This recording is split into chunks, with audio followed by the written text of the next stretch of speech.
Hello friends, வணக்கம். துளசி மாடம் நாவலின் 19வது பாகத்தை நம்ம இப்போ பார்க்கலாம் வாங்க. நீ அந்நிய நாட்டுக்காரி, ஏதோ வேடிக்கையாக இதெல்லாம் செய்து கொள்கிறாய் என்றுதான் ஜனங்கள் ஆச்சரியத்தோடு உன்னை பார்க்கிறார்கள்.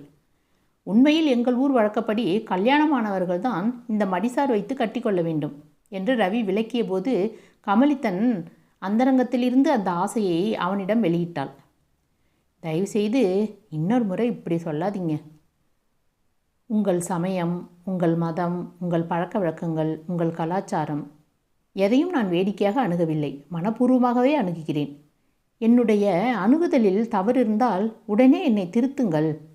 மற்றவர்கள் கேலி செய்ய விட்டு விடாதீர்கள். உங்கள் காதலி என்ற நிலையிலிருந்து சாஸ்திர சம்மதத்தோடு உங்களை மணந்து கொண்டவள் என்ற பெருமையை எனக்கு அழியுங்கள். முறையாக ஒரு சிறு சடங்கு கூட விட்டு போகாமல் நம் திருமணம் 4 நாட்கள் பழைய வழக்கப்படி நடக்க வேண்டும்.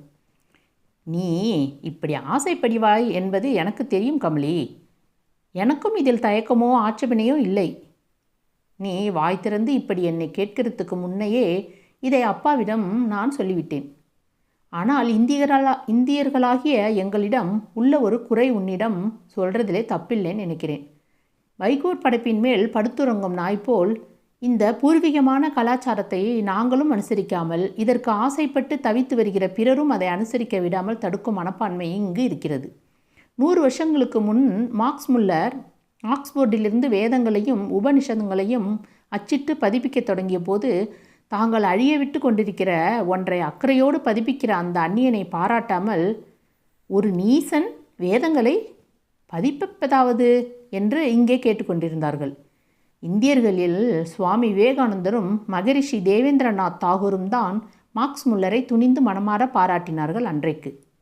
இருக்கலாம், ஆனால் இன்றைய நிலைமை மாறியிருக்கக்கூடும். முன்னை போல் அவ்வளவு மோசமாக இராதென்று நினைக்கிறேன். சிறிது காலம் பொறுத்து தன் தந்தையின் மனம் அதை ஏற்கிற பக்குவம் பார்த்து மீண்டும் அதை அவரிடம் தெரிவிப்பதாக ரவி அவளுக்கு வாக்களித்தான். அவனது பதில் கமலிக்கு திருப்தி அளித்தது. வசந்தி பம்பாய்க்கு புறப்பட்டு சென்ற பின் கமலிக்கு மனமிட்டு பழகிற சிநேகிதி இங்கு வேறு யாரும் இல்லை. காமாட்சி அம்மாளின் வெறுப்புக்கும் சம்மதமின்மைக்கும் எதிர்ப்புக்கும் இடையே அவளிடமிருந்து அவளை மானசீக குருவாக கொண்டே பலவற்றை கற்றுக்கொண்டாள் கமலி. நடுநடுவே சில வேதனைக்குரிய சம்பவங்கள் நடந்தாலும் அது கமலி வரையில் தெரிந்து அவள் மனம் வருந்தாமல் சர்மாவும் ரவியும் பார்த்து கொண்டார்கள். இதற்கிடையில் காமாட்சி அம்மாளின் பிறந்தகத்திலிருந்து கிராமத்திலிருந்து அவளுக்கு பெரியம்மா என்கிற முறை வரும் ஒரு வயதான விதவை பாட்டி கோவில் திருவிழாவுக்காக சங்கரமங்கலம் வந்து சேர்ந்திருந்தார்கள். சிவன் கோவில் திருவிழாவுக்கு 1 வாரமோ 10 நாளோ தங்கிவிட்டு போவது பாட்டியின் உத்தேசமாக இருந்தது. பாட்டி பரம வைதிகம். துணிமணிகள், ஜபமாலை அடங்கிய கம்பளி மடிக்கஞ்சியோடு தன் கையாலேயே கிணற்று தண்ணீர் தூக்கி கொள்வதற்காக தேங்காய் கமண்டலமும் கயிறும் கூட கையோடு கொண்டு வந்திருக்கிறார்கள் அந்த பாட்டி. ஒரு இளம் வயசு வெள்ளைக்காரியை வீட்டில் பார்த்ததும் பாட்டி ஒரு சில கலகத்தை மூட்டிவிட முயன்றாள். இது என்னடி காமோ, யாரோ வெள்ளைக்காரியை வீட்டில் தங்க வச்சுட்டு இருக்கே, இதெல்லாம் நம்ம குலங்கோத்திரத்துக்கு அடுக்குமாடி என்று எப்படி தான் மனசு துணிஞ்சி இனிமே நான் இங்கே இருக்கிறதுடி என்று காமாட்சி அம்மாளை பார்த்து கேட்டாள் அந்த பாட்டி. என்ன பண்ணுறது பெரியம்மா, எனக்கும் சுத்தமாக பூண்டோடு இதெல்லாம் பிடிக்கலே.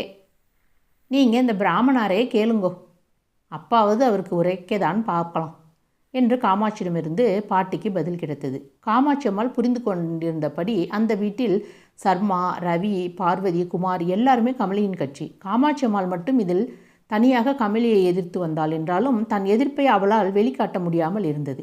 இப்பொழுது இந்த பெரியம்மாவின் வரவு அந்த எதிர்ப்பை வெளிக்காட்ட பயன்பட்டது. பாட்டிகளுக்கே உரிய நச்சரிப்பு குணத்தோடு ரவியிடம், குமாரிடம், பார்வதியிடம் என்று ஒவ்வொருடமாக இதை கிளப்பி பார்த்தாள் அந்த பாட்டி. அந்த வீட்டில் காமாட்சி அம்மாளை தவிர வேறு யாரும் கமலி விஷயமாக பாட்டியிடம் பிடிகொடுத்து பேசவே இல்லை. கடைசியாக சர்மாவிடமே கேட்டாள் பாட்டி.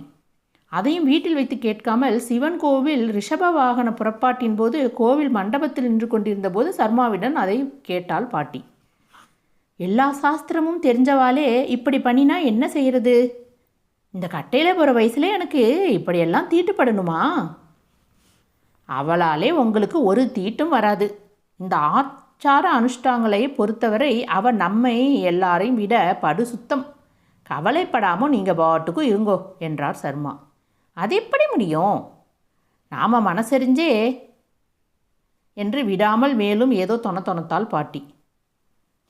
சௌரியப்படாட்டா வேற எங்கே தங்கணுமோ தாராளமாக அங்கே போய் தங்கிக்கலாம் நீங்கள் என்று தன் வாயால் முந்தி கொண்டு சொல்ல வேண்டாம் என்று பாட்டி வாயாலேயே சொல்லட்டும் என்று காத்திருந்தார் சர்மா.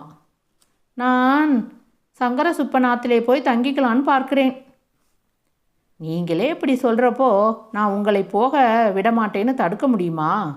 அப்புறம் உங்கள் இஷ்டம் என்று அந்த உரையாடலை முடிக்க வேண்டிய இடத்தில் கச்சிதமாக முடித்தார் சர்மா. பாட்டி புறப்பட்டு போய்விட்டாள். ஆனால் காமாட்சி அம்மாவுக்கோ கோபம் பொத்து கொண்டு வந்து விட்டது.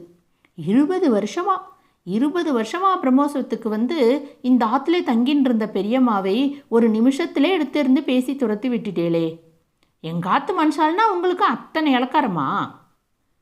புதுசாக யார் யாரோ இங்கே வந்து மினுக்கிறதுக்காக பழைய பந்துக்களை துரத்தணுமா இப்படி? இதப்பாரு, நான் ஒன்றும் யாரையும் துரத்தலை. அவளாக வந்து என் ஆச்சாரத்துக்கு இனிமேல் இங்கே ஒத்துக்காது, நான் சங்கர சுப்பாத்துக்கு போகிறேன்னு சொன்னான். அப்புறம் நான் என்ன பண்ண முடியும்? இல்லை, நீ கண்டிப்பாக நீங்கள் போகக்கூடாது, இங்கே தான் தங்கணும் அப்படின்னு அவள் காலில் விழுந்து எனக்கு கெஞ்ச சொல்கிறியா? அவளே நான் போகணும்னு சொன்னான். சரி, உங்கள் இஷ்டம்னு சொல்லிட்டேன். ஊரெல்லாம் போய் என் தலையை உருட்ட போகிறா. ஏற்கனவே ஊர்லேயே உங்கள் தலை உருண்டுட்டு இருக்கிறது போராதுன்னு இதை வேற பண்ணியிருக்கேன். சர்மா இதற்கு பதில் பேசவில்லை. பெண்களுடன் பேசும்போதே ஒரு எல்லையில் ஆண்கள் மௌனத்தை கடைபிடித்தால் அந்த பூசல் ஒரு கலகமாக நீடிக்க விடாமல் தடுக்க உதவும் என்பது சர்மாவின் நம்பிக்கை. ஆனால் கமலியின் பொருட்டு அவளை மையமாக வைத்து இப்படி ஒரு குடும்ப கலகம் நடந்தது என்பதை அவளை அறியாவிடாமலே பார்த்து கொண்டார் சர்மா. நீ பண்ணுற கூத்தாலே தான் இப்படியெல்லாம் நடக்கிறது. இப்படி எங்கள் பெரியம்மா வைத்தறிச்சலே நீ ஏண்டா கொட்டிக்கணும் என்று ரவியை சண்டைக்கு இழுத்து பார்த்தாள் காமாட்சி அம்மாள். நான் யார் வைத்தறிச்சலையும் கொட்டிக்கலையம்மா. உங்கள் பெரியம்மா அவளாக புறப்பட்டு போனால் அதுக்கு நான் என்ன பண்ண முடியும்? கமலி உன்னை தெய்வமாக மதித்து பேசுகிறா, நீ தான் அனாவசியமாக இப்போது அவள் வைத்தறிச்சலை கொட்டிக்கிறே என்றான் ரவி. ஆமாண்டா, இவ ஒருத்தி வந்து என்னை தெய்வமாக மதிக்கலைன்னு தான் நான் ராப்போக ஆரம்பித்தாச்சு. நல்ல வேலையா நீ வந்து கேட்குறதாலே நானும் இதெல்லாம் ஞாபகப்படுத்திக்கிறேன். அறிவு களஞ்சியமாக கலாச்சார சுரங்கமாகவும் இருக்கிற சமஸ்கிருத மொழிக்கு இப்படி ஒரு நிலையை அந்த தேசத்தில் ஏற்படணும்னு மகான்கள் கூட நினச்சி பார்த்துருக்க மாட்டாங்கம்மா. பல ஐரோப்பிய மொழிகள் தாயான லத்தீனுக்கு ஐரோப்பாவில் இன்றும் என்ன கதி ஏற்பட்டிருக்கிறதோ அதுதான் இந்தியாவில் இன்று உங்கள் சமஸ்கிருதத்துக்கும் ஏற்பட்டிருக்கிறது. புராணதனமான லத்தீன் மொழி சர்ச்சுக்கள், மத ஸ்தாபனங்கள், வைதிக சடங்குகள் மொழியாக மட்டும் இன்று எஞ்சி நிற்பது போலத்தான் சமஸ்கிருதமும் உங்கள் நாட்டில் எஞ்சி நிற்கிறது. இப்படி அவர்கள் அம்மாவுக்கு எவ்வளவு சொல்லியும் காமாட்சி அம்மாளுக்கு மனம் ஒப்பவில்லை. ஓரிரு மாதங்களுக்கு இடையே ரவியும் கமலியும் அவ்வப்பொழுது மேற்கொண்ட சில பிரயாணங்கள் 5 நாட்கள் 10 நாட்கள் என்று ஆயின. அப்படி 5 நாட்கள் 10 நாட்கள் ரவியும் கமலியும் ஊரில் இல்லாமல் போகும்போது வீடு வெறிச்சோடி போனாற்போல் ஆகிவிடும் சர்மாவுக்கு. கமலியும் ரவியும் ஊரில் இருந்த நாட்கள் ஒன்றில் இறைமடி முனி தம்முடைய பகுத்தறிவு படிப்பகத்தில் கமலி தமிழில் பேசும் கூட்டம் ஒன்றிற்கு ஏற்பாடு செய்திருந்தார். கூட்டத்திற்கு நல்ல விளம்பரம் செய்யப்பட்டிருந்தது. ஒரு பிரெஞ்சுக்காரி தமிழில் பேசப் போகிறாள் என்பதால் நிறைய பேர் திரளாக வந்திருந்தார்கள். இறைமுடி முனி கமலியை அறிமுகம் செய்து வைத்து பேசும்போது ஒளிவுமறைவின்றி அவள் விரைவில் விஸ்வேஸ்வர சர்மாவின் மருமகள் ஆகப் போகிறாள் என்னும் பொருள் தொனிக்க பேசியிருந்தார். அந்த கலகலப்பு திருமணத்திற்கு அட்வான்ஸாக படிப்பகத்தின் சார்பில் வாழ்த்து கூறுவதாகவும் சொல்லியிருந்தார். திராவிட மொழி குடும்பம் என்ற தலைப்பில் தமிழ் மொழியை பற்றிய அறிவுபூர்வமாக மொழியியல் கணிப்பை விவரித்தாள் கமலி. அவள் 15 நிமிஷங்களுக்கு மேலாக தமிழிலே பேசியது கூட்டத்துக்கு பெரிதும் வியப்பை அளித்தது. கூட்டத்தில் கமலிக்கு மாலை அணிவிக்க விரும்பிய இறைமுடிமணி அங்கு வந்திருந்த பெண்கள் பகுதியிலிருந்து ஒருவரை தேடி அவர்கள் எழுந்திருந்து வர தயங்கி கூசியதால் ஒரு வினாடி யோசித்து விட்டு, வெண்ணெய் பக்கத்திலே இருக்கிறப்ப நெய்க்கு ஏன் தவிக்கணும், இந்தாங்க நீங்களே அவங்களுக்கு இந்த மாலையை போடுங்க தம்பி என்று ரவியிடமே மாலையை நீட்டினார். அவனும் சிரித்துக்கொண்டே மாலையை வாங்கி அவர் கையில் இருந்ததை வாங்கி கமலிக்கு சூட்டினான். இந்த நிகழ்ச்சி அக்ரஹாரம் முழுதும் பரவிய போது சீமாவாயரின் பழைய துஷ்பிரயோகம் சூடு பிடிக்க இது உதவியது. அவரும் தயாராக காத்திருந்தவர் போல இதை பயன்படுத்தி கொண்டார். இறைமுடிமணி விஸ்வேஸ்வர சர்மா இருவர் மேலும் சீமாவிற்கு இருந்த கோபத்தை ஒரே சமயத்தில் காட்டுவதற்கு இது பயன்பட்டது. சங்கரமங்கலத்தில் மட்டுமின்றி அக்கம்பக்கம் கிராமங்களிலும் பரவுகிறார் போல் வதந்திகளை கிளப்பிவிட்டார் சீமாவர். 2 நாள் கழித்து ஒரு நாள் மாலை ரவியை தனியே கூப்பிட்டு சென்று யாருக்கும் தெரியாமல் கொல்லையில் துளசி மாடத்தருகே நிறுத்தி வைத்துக்கொண்டு நேருக்கு நேர் காமாட்சி அம்மாளே அவனை குற்றம் விசாரிப்போல் விசாரித்தாள். ஏண்டா, நான் கேள்விப்பட்டது நிஜந்தானா? அந்த தேசிகாமணி நாட்டார் நடத்தின் கூட்டத்தில் அத்தனை பேருக்கு முன்னே கொஞ்சம் கூட கூச்ச நாச்சமே இல்லாமல் நீ மாலை மாற்றிண்டியாமே.